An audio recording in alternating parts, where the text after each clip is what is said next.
Hey, what's going on people? It's SGZ here from the SpartanGameZone, and in this video I'll be showcasing the Insider, a melee one shotgun that is pretty unreal. A gun that I forgot just how good it can be. It's a weapon that stands before the steps of greatness, and unlike Claptrap, you can climb those stairs.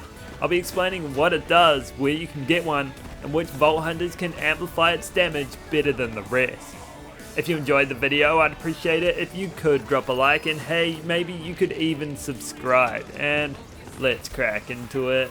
So the Insider is an alien barreled shotgun that belongs to the Guns, Love and Tentacles DLC, with an increased chance to drop from Tom and Zam, who you can fight forever around here in Heart's Desire, as long as you don't kill them both before travelling back to the spawn point.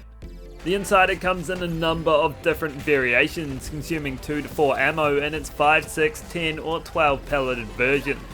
Grabbing an Insider that fires 12 pellets and expends 4 ammo per shot is fine if you're Mo's, and is what I'd recommend, but if you're not, you'll run dry fast, so I find the next step down is best for everyone else.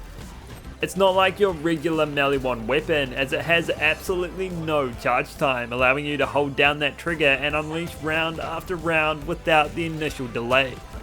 However, its recoil is incredibly violent, and you'll be constantly fighting to keep it under control. That's emphasized even more when you're using the revolter, but if you can control it, you're going to blast your way through hordes of enemies. When I say through, I mean through. The Insider's bullets penetrate enemies and explode when they hit a world surface. Lining up a group of mobs will see them all flattened at once, and it's definitely best while mobbing. Speaking of best, Mo's is the real winner here, able to amplify its damage for each of its 12 pellets. On her, you'll rip through crowds of enemies, causing a wave of explosions to crash across the battlefield. There'll be no respite as you bombard your enemies with high damaging elemental rounds, making use of skills like redistribution to keep that ammo stocked for longer. It's definitely the most devastating of all the splash damage shotguns, and if you're looking for an alternative to the Trevinator, you have to give it a run. Just make sure you hold on because it handles like nothing else. On Amara, it deals to a pack with efficiency. If you're running Phase Grasp with Indiscriminate, you'll see projectiles ricochet for days, often causing more collateral damage than even the original rounds.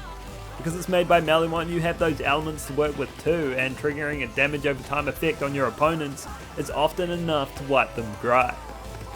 For flak at times, there is some serious damage here, but you have to focus its projectiles on those crit spots, which is a little hard to do. Having fadeaway rounds impact multiple enemies on the other hand is great, and lends itself a useful trait that you don't see on many other weapons.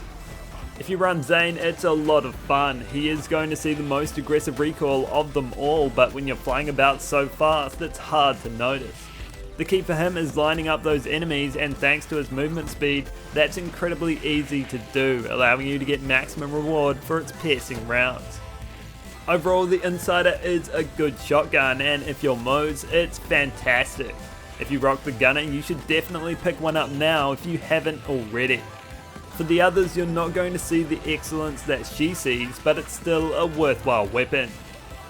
So that's all for this video. I hope you enjoyed it, learned about the Insider, and where it works best. If you did, consider dropping a like or subscribing, and I'll catch you in the next one.